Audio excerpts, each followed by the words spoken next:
Ya. Kita minta selamat, tidak dikasih selamat sama Allah. Minta selamat, tapi nggak dikasih selamat. Dikasih sakit misalnya. Mintanya sehat, dikasih sakit. Loh, ini pasti ada sesuatu. Kalau kita sehat saat itu mungkin macam-macam. Mungkin lupa, mungkin maksiat, mungkin mungkar. Dikasih sakit, akhirnya selamat dia dari maksiat. Selamat batinnya, selamat keimanannya. Jasadnya sakit, tapi dia selamat dari kemungkaran. Loh, itu terjadi. Makanya jangan pernah kita mengeluh. Wah, aku njalo nggak tahu dikei. Loh, pemberiannya Allah itu terkadang nggak sesuai dengan permohonan kita, permintaan kita. Tapi intinya sama, diijabahi oleh Allah Subhanahu wa Ta'ala. Lah, kapan waktu yang tepat untuk kita berdoa? Setiap waktu kita dianjurkan untuk berdoa, setiap waktu. Tapi di waktu-waktu tertentu atau di tempat-tempat tertentu, doa itu lebih harus kita perhatikan, harus lebih kita utamakan dari waktu-waktu yang lain atau tempat-tempat yang lain. Waktu seperti menjelang terbitnya fajar. Menjelang terbitnya fajar, sebelum waktu subuh masuk, itu waktu yang tepat itu untuk meminta, memohon kepada Allah. Lebih cepat diijabahi oleh Allah, lebih cepat didengar. Karena di dalam hadis disebutkan oleh Rasul sallallahu alaihi wasallam, innallaha yanzilu ila sama'id dunya hina yabqa thuluthul lail al-akhir. Allah itu menurunkan pemberiannya, kedermawanannya ketika malam tinggal sepertiganya. Ketika malam tinggal sepertiga. Lah, di situ Allah memberikan penawaran-penawaran. Jadi segala macam penawaran itu. Minta ampunan, yang mau bertobat, yang ingin mendapatkan ini, ingin mendapatkan itu, perlindungan dan lain sebagainya, itu Allah ngasih penawaran. Sampai kapan? Sampai terbitnya fajar. Makanya itu di waktu yang tepat itu. Makanya para aulia itu mereka mengikuti, meneladani orang-orang setelahnya sampai kepada Nabi Muhammad SAW, bangun di waktu malam dan mereka banyak meminta kepada Allah. Banyak meminta. Bahkan sebagian ulama doanya nggak macam-macam. Doanya cuma aku. Doanya cuma ngomong aku. Kalau bahasa Arabnya ana. Bahasa Jawanya kulo. Bahasa Inggrisnya mi misalnya, bukan mimi. Ya.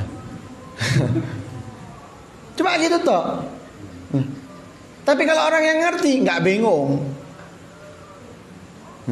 Ini jawab tawarannya Allah, jawab ampunan aku, tobat saya, minta perlindungan saya, minta ini saya. Kan Allah memberikan penawarannya, dia tinggal jawab aku toh.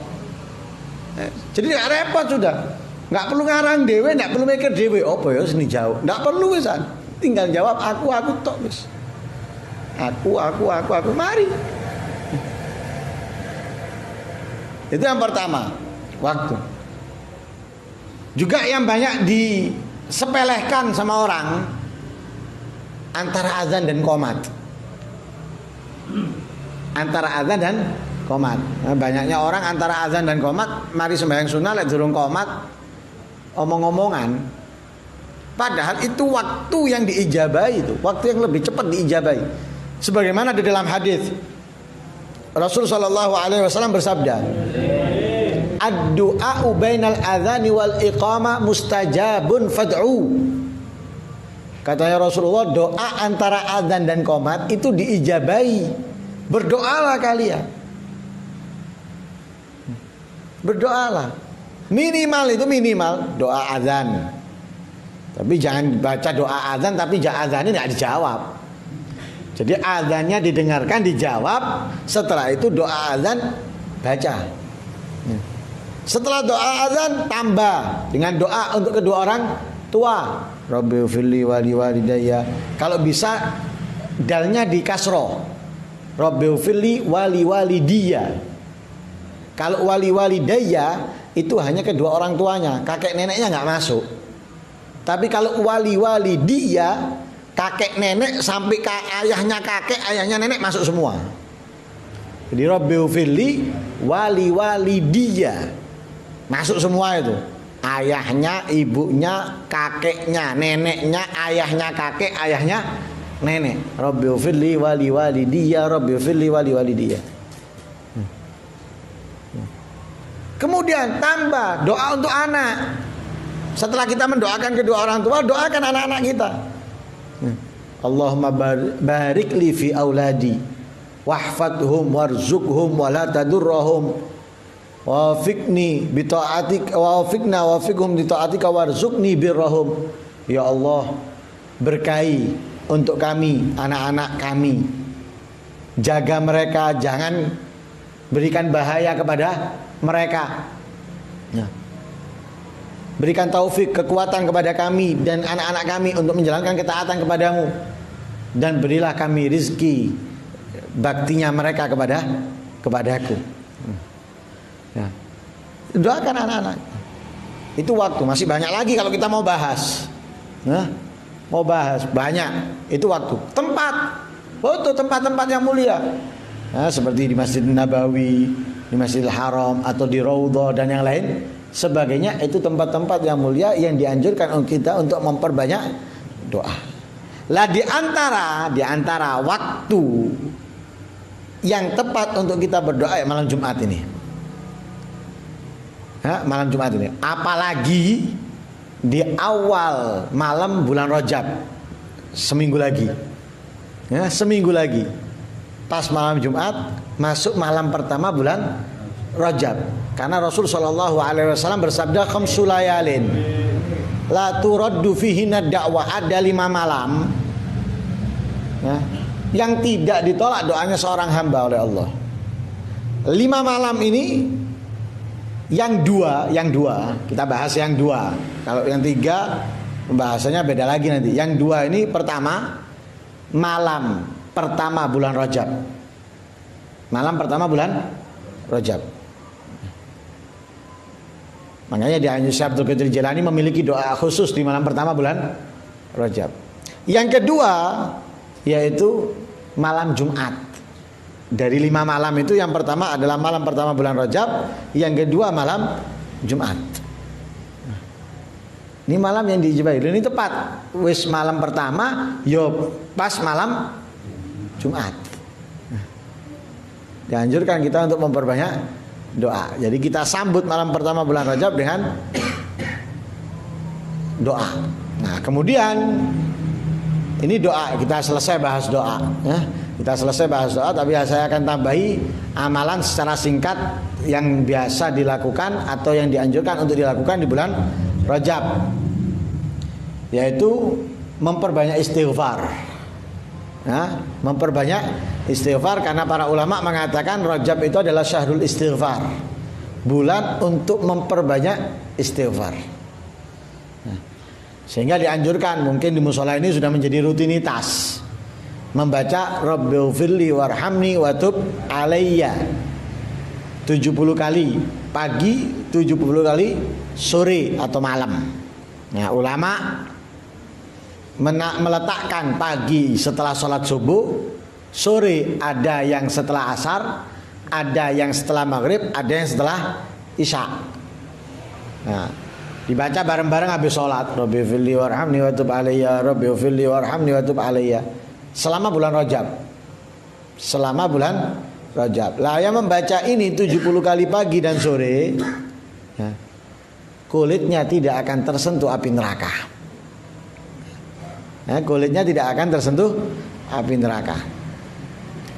Yang kedua yang dianjurkan di bulan Rajab yaitu puasa. Nah, puasa ini bukan hanya bulan Rajab tapi bulan haram. Bulan haram itu ada 4: Dzulqa'dah, Dzulhijjah, Muharram, dan Rajab. Ya, Dzulqa'dah, Selo ya, Selo, Dzulhijjah besar, Muharram, Suro, Rajab, Rejab. Nah, 4 bulan ini dianjurkan kita untuk memperbanyak puasa. Ya, memperbanyak puasa. Karena puasa sehari pahalanya sama dengan puasa 30 hari di selain bulan haram. Puasa sehari pahalanya sama dengan puasa 30 hari di selain bulan haram. Nah, kalau punya qadha Ramadan sekaligus niatkan untuk nyauri.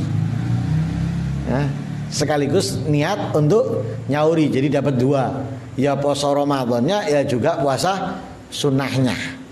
Ya. Kalau bisa, ya, kalau kita bisa misalnya Senin Kemis, Jumat Sabtu, ya, Senin, kemudian Kemis, Jumat Sabtu, bagus. Ya, karena kalau Senin Kemis sudah kita tahu itu kesunahan yang sudah dianjurkan untuk kita lakukan di bulan apapun. Tapi Kemis, Jumat, Sabtu itu hanya ada di bulan haram.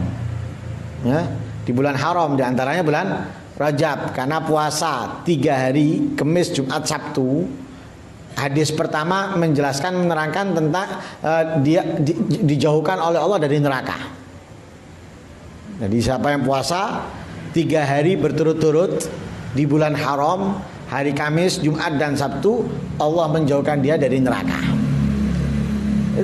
Hadis yang kedua menjelaskan dicatat per hari seperti ibadah 700 tahun, dalam riwayat 900 tahun.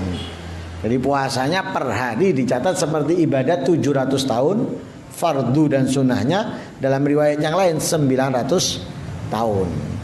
Nah, kalau kita bisa puasa Senin, Kamis, Jumat, Sabtu, apalagi ditambah nanti tanggal 13, 14, 15 Ayyamul Bid, ditambah dengan Ayyamul Sudnya misalnya 28, 29, 30, bagus. Berarti banyak di bulan Rajab kita banyak puasanya kalau bisa. Ya, kalau enggak minimal sesehari lah. Ya, kita lakukan, atau Kamis, Jumat, Sabtu, walaupun dalam satu bulan itu terdapat 3 kali atau 4 kali kita cuma puasa Kamis, Jumat, Sabtunya sekali, nggak apa daripada nggak belas. Ya, nah mudah-mudahan datangnya bulan Rajab Allah Subhanahu wa taala memudahkan kita untuk mengamalkan, menjalankan apa yang disunahkan, apa yang dianjurkan oleh Rasul sallallahu alaihi wasallam dan para ulama. Dan mudah-mudahan datangnya bulan Rajab Allah Subhanahu wa taala memberikan kesiapan kita untuk menyambut bulan Ramadan, sehingga kita sudah dapat mengurangi kemaksiatan, kemungkaran dalam diri kita, dalam kehidupan kita, sehingga datang bulan Ramadan kita sudah bisa menghadapnya dengan kesempurnaan iman dan Islam. Amin Allahumma amin. Wassallallahu ala sayyidina Muhammadin nabiyil ummi wa ala alihi wasallam. Walhamdulillahi rabbil alamin.